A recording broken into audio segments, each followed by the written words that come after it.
Macam kita kata, ada sarang burung di sini. Ya, bila kita tengok sahaja, waktu anak burung itu mulutnya terkeluar daripada sarang itu, merah.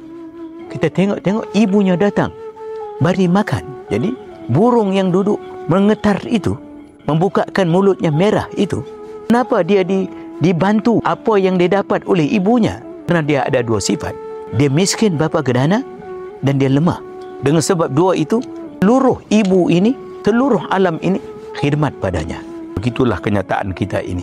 Kita dapat semua yang dapat ini sebab kita al-ajizu wal faqru. Bukan dengan kita, dengan dia. Macam si kecil dalam rumah waktu lahir. Lahir si kecil itu dua keadaannya. Al-ajizu wal faqru. Lemah, tak bermaya, dan fakir miskin. Dengan sebab dua itu, seluruh ahli rumah berkhidmat padanya. Dia dapat apa dia dapat tu kenapa? Kerana dia kuat. Kerana ibu tengok itu kosong. Begitulah kita dengan Tuhan. Kita dapat ini semua, mampu, boleh bercakap, boleh lihat, tenaga itu. Kita dapat kekayaan, ada dua tangan, dua kaki. Kerana apa? Fakir dan al-ajizu. Itu tauhid.